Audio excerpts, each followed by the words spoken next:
Ella susurró: me duele cuando me siento.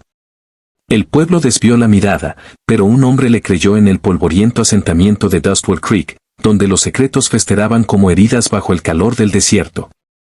El dolor de una chica de 19 años se convirtió en la vergüenza del pueblo. Su nombre era Rose Harper, y vivía bajo la protección del hombre más respetado del lugar, el reverendo Ezekiel Thornfield. Pero cuando un herrero silencioso llamado William Stone notó lo que todos los demás optaron por ignorar, se avecinaba un ajuste de cuentas que sacudiría los cimientos mismos de las mentiras cuidadosamente construidas. Esta es una historia de valentía encontrada en susurros, justicia nacida del silencio y la verdad que ninguna cantidad de oraciones podía lavar.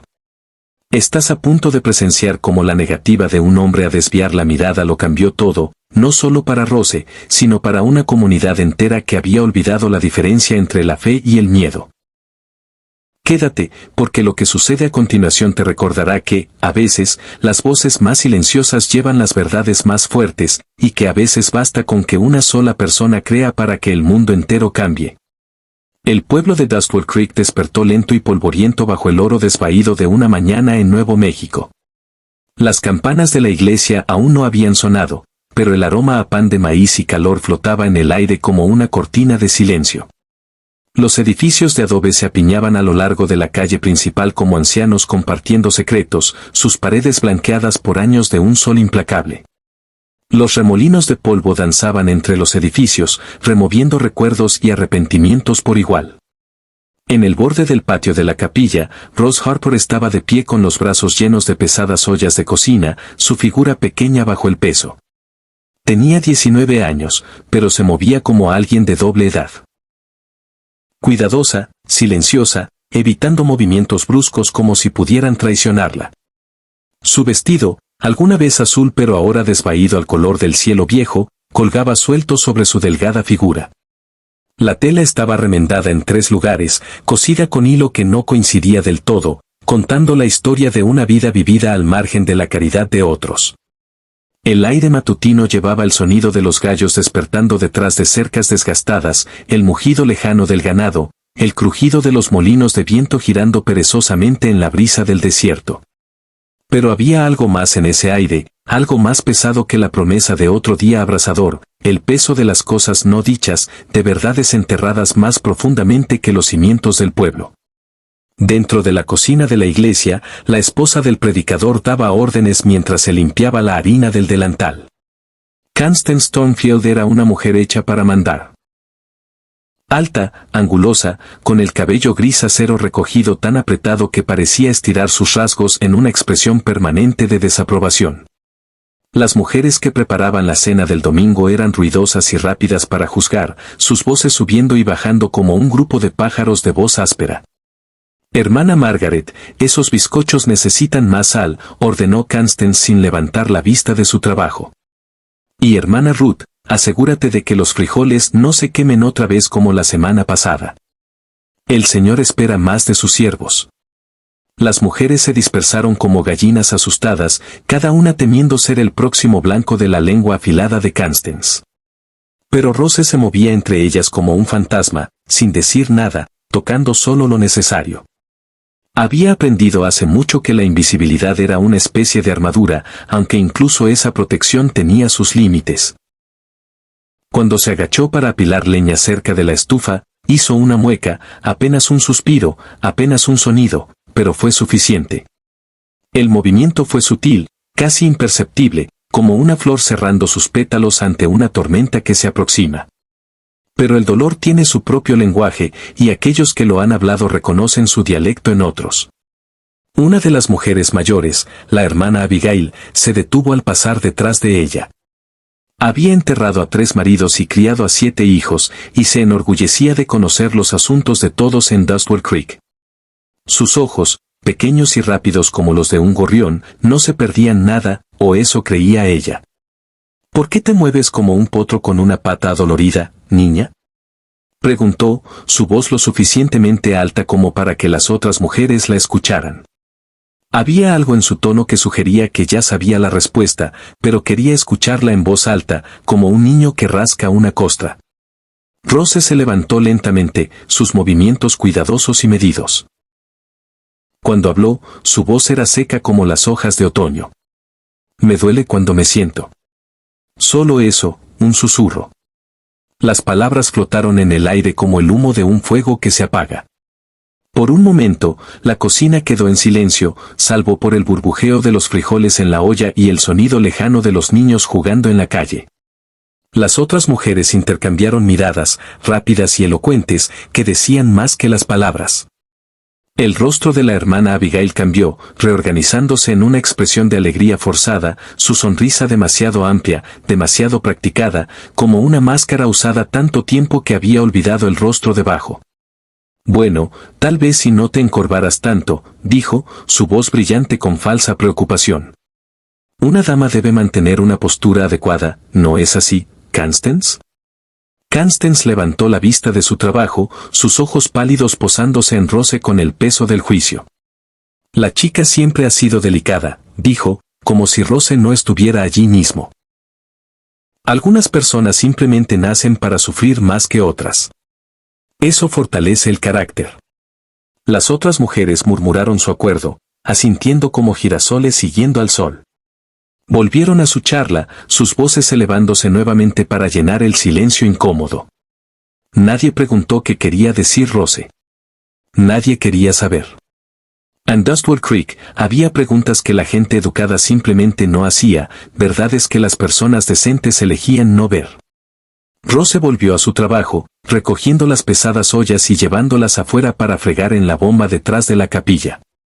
Los escalones de piedra eran su responsabilidad, lo habían sido desde que tenía 15 años y llegó a vivir con los Thornfield. Se arrodilló en la piedra caliza desgastada, sus rodillas encontrando los surcos familiares suavizados por años de rodillas devotas y oraciones desesperadas. El jabón de lejía quemaba sus manos, ya en carne viva por una mañana de acarrear agua y fregar pisos. Su vestido se empapó desde las rodillas hacia abajo, el agua fría contra su piel a pesar del día que se calentaba. Cada vez que cambiaba de posición, cada vez que tenía que ajustar su postura, hacía una mueca. El dolor era constante ahora, un dolor sordo que se había convertido en parte de su existencia diaria tanto como respirar. Trabajaba sola mientras el pueblo cobraba vida a su alrededor. Hombres con ropa de trabajo polvorienta cargaban carretas con provisiones, sus voces cargadas de chistes y quejas por igual. Mujeres con vestidos de calicó desvaído corrían entre la tienda general y la oficina de correos, sus hijos siguiéndolas como patitos. Un perro ladraba en la distancia, y los caballos pateaban en el poste de amarre, ansiosos por moverse nuevamente. Pero nadie se detenía a hablar con Rose. Nadie le ofrecía agua, aunque el sol estaba subiendo y el día se volvía más caluroso. Nadie preguntaba por qué una joven estaba fregando escalones de piedra de rodillas antes de que la mayoría de la gente decente hubiera terminado su desayuno. Se había vuelto invisible, una parte del paisaje tan poco notable como la madera desgastada de la capilla o el polvo que cubría todo en Dustwell Creek. Al otro lado de la calle, bajo la profunda sombra del toldo del herrero, un hombre observaba. William Stone se apoyaba contra el poste que sostenía el tejado de su fragua, sus anchos hombros llenando una camisa de trabajo que había visto mejores días. Su rostro estaba tallado en cuero y tiempo, surcado de líneas que hablaban de años entrecerrando los ojos ante el fuego y el humo. Su barba estaba salpicada de gris, y sus manos, incluso en reposo, llevaban las manchas permanentes de su oficio. Pero eran sus ojos los que lo distinguían de otros hombres, tranquilos, pacientes, como agua profunda que reflejaba todo pero no revelaba nada de lo que yacía debajo. Había estado observando a Rose durante semanas, aunque no podía decir exactamente por qué. Algo en la forma en que se movía, la gracia cuidadosa de alguien que había aprendido a navegar por un mundo lleno de peligros ocultos. Algo en la forma en que se sostenía, como un pájaro con un ala rota intentando volar sin mostrar el daño. William Stone era un hombre de pocas palabras, y esas palabras se habían vuelto aún más escasas desde que la fiebre se llevó a su esposa e hija hace 15 años. La gente del pueblo lo respetaba por su habilidad con el hierro y el fuego, pero también mantenía su distancia. Había algo inquietante en un hombre que podía pasar días sin hablar, que parecía escuchar cosas que otros no percibían, que observaba con ojos que veían demasiado. Sus ojos se encontraron a través de la calle polvorienta, los de Rose y los de William, solo por un momento. Los de ella eran del color del cielo de invierno, grises e infinitos, con profundidades que una joven de 19 años no debería poseer. Los de él eran marrón oscuro, pacientes como la piedra, sin revelar nada. La conexión duró solo un latido antes de que Rose desviara la mirada, volviendo a su fregado con renovada intensidad. Pero William no se movió. Se quedó allí, apoyado contra su poste, observando cómo la chica trabajaba metódicamente en los escalones de la capilla. Vio cómo favorecía su lado izquierdo, cómo se mordía el labio cuando creía que nadie la veía, cómo sus manos temblaban ligeramente al alcanzar el cepillo de fregar. Había visto ese tipo de dolor antes. El recuerdo llegó sin invitación, como suelen hacer los recuerdos cuando menos se desean. Su hija, Rose, se había movido así una vez, después de caer del manzano detrás de su cabaña. Había sido demasiado orgullosa para llorar, demasiado valiente para quejarse, pero William había visto la forma cuidadosa en que caminaba, cómo contenía el aliento cuando pensaba que no la observaba. La había llevado al médico en Santa Fe, cabalgando toda la noche con su pequeño cuerpo apretado contra su pecho, sintiendo su corazón latir como una mariposa atrapada en sus manos.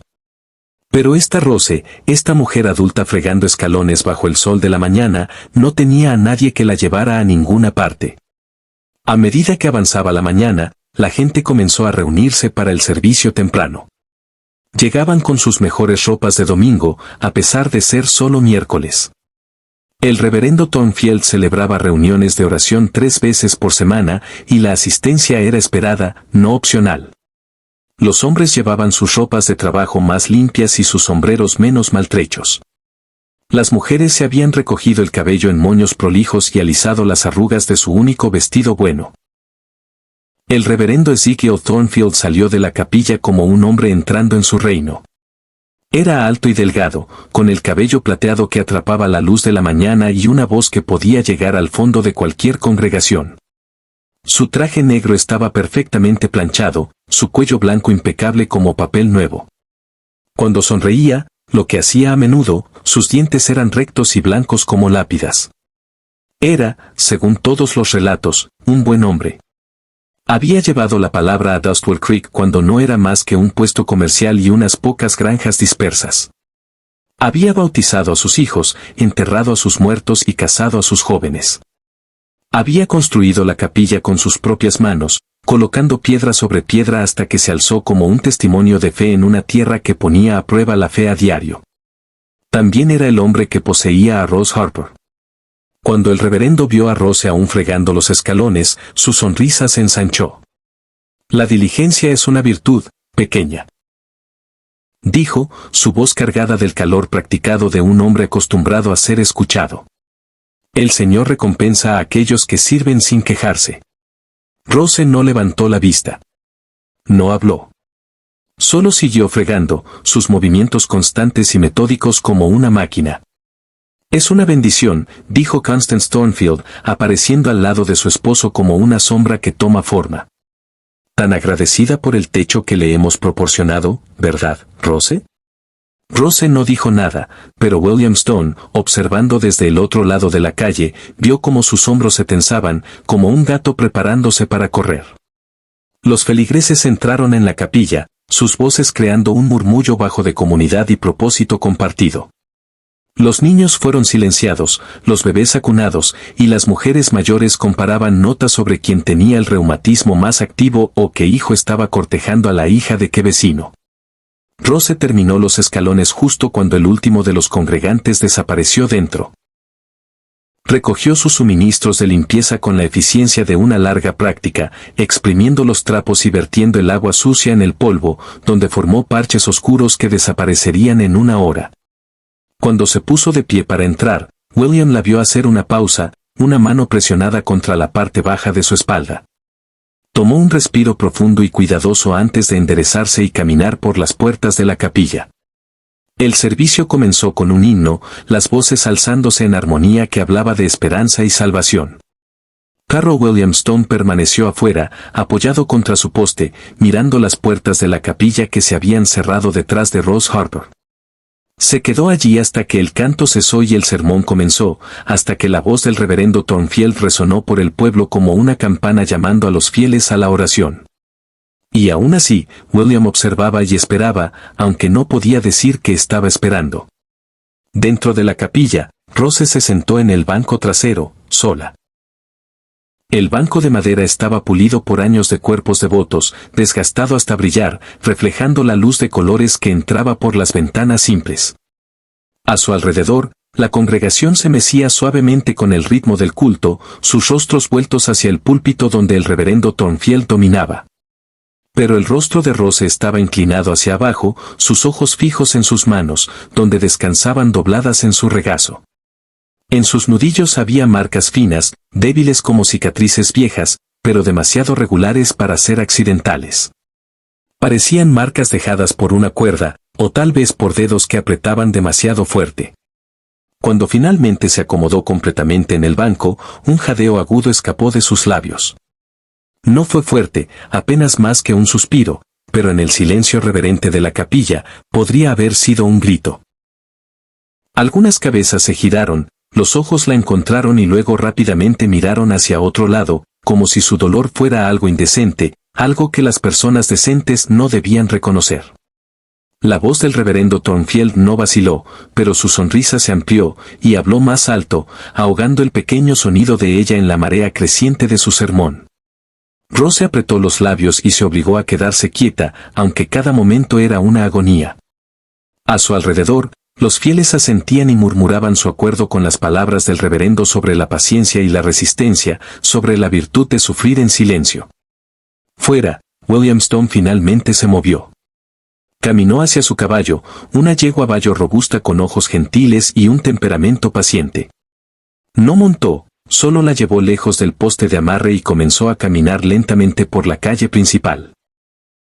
Pero seguía mirando hacia atrás, hacia la capilla, hacia las ventanas que brillaban cálidas bajo el sol de la mañana, hacia las puertas que habían tragado a Rose Harper como una boca cerrándose alrededor de un secreto.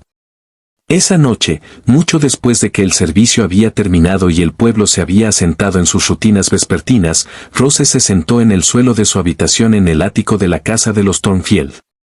El espacio apenas era más grande que un armario, con un techo inclinado que la obligaba a agacharse cuando estaba cerca de las paredes. Una única ventana pequeña, no más grande que un libro, proporcionaba la única luz en el aire. Su cama era un colchón delgado en el suelo, cubierto con una colcha que alguna vez fue hermosa pero ahora estaba desvaída y gastada como papel. Una palangana de agua agrietada descansaba sobre una caja volcada que servía como lavabo y sus pocas posesiones. Un cepillo con dientes rotos, un pequeño espejo con el respaldo de plata comenzando a descascararse y una Biblia con páginas tan gastadas que eran suaves como tela, estaban ordenadamente dispuestas en un estante hecho de una tabla y 2 ladrillos. Rose se sentó con los brazos alrededor de las piernas, la barbilla apoyada en las rodillas. A través de la pequeña ventana, podía ver las estrellas comenzando a aparecer en el cielo que se oscurecía, distantes y frías como promesas olvidadas. La casa a su alrededor estaba silenciosa, salvo por los sonidos de la madera asentándose y el murmullo ocasional de voces desde las habitaciones de abajo. En ese silencio, se permitió recordar. Recordó a sus padres, sus verdaderos padres, que habían muerto cuando ella tenía 14 años. Su padre había sido un caballero que le enseñó a leer con su único libro atesorado, una colección de sonetos de Shakespeare que había traído desde Virginia cuando vino al oeste buscando una nueva vida. Su madre había sido una mujer de fuerza silenciosa que cantaba mientras trabajaba y nunca alzaba la voz con ira, sin importar cuán difícil fuera el día. Habían muerto con una semana de diferencia durante la fiebre que arrasó Dustwell Creek como un incendio forestal, llevándose a jóvenes y viejos, fuertes y débiles sin discriminación. Rose los había cuidado a ambos, bañando sus frentes ardientes, dando sorbos de agua entre sus labios agrietados, rezando a un Dios que parecía haberle dado la espalda a su pequeña casa de adobe. Cuando todo terminó, cuando los había enterrado a ambos en el pequeño cementerio detrás de la capilla, no le quedó nada más que la ropa que llevaba puesta y una deuda con el médico que llegó demasiado tarde para salvarlos, pero aún esperaba pago por su tiempo. Fue entonces cuando el reverendo Thornfield apareció, como una respuesta a las oraciones. Habló de caridad cristiana, del deber de los fieles de cuidar a los huérfanos y desamparados. Le ofreció un hogar, un propósito, un lugar en la comunidad de creyentes. Lo que no mencionó fue el precio de su caridad. Había comenzado lentamente, como suelen hacerlo estas cosas. Una mano que se demoraba demasiado cuando la ayudaba a bajar del carro, ojos que la seguían cuando creía que no lo notaba, comentarios sobre su desarrollo, su madurez, su florecimiento en la feminidad que hacían que su piel se erizara como si estuviera cubierta de arañas. Constance lo había notado, por supuesto, pero en lugar de protección, solo ofrecía culpas. Eres demasiado familiar, siseaba cuando su esposo no podía oírla. Lo alientas con tus maneras desvergonzadas. Una chica piadosa sabe cómo comportarse con la debida modestia. La primera vez que él llegó a su habitación, Rose tenía 15 años y aún era lo suficientemente ingenua como para creer en la bondad de los hombres que hablaban en nombre de Dios. Había intentado resistir, intentado contarle a Constance, intentado huir, pero ¿a dónde podía escapar una chica de 15 años en un territorio donde las mujeres sin familia eran apenas mejores que bestias? Ahora, 4 años después, había aprendido la amarga lección que muchas mujeres antes que ella habían aprendido.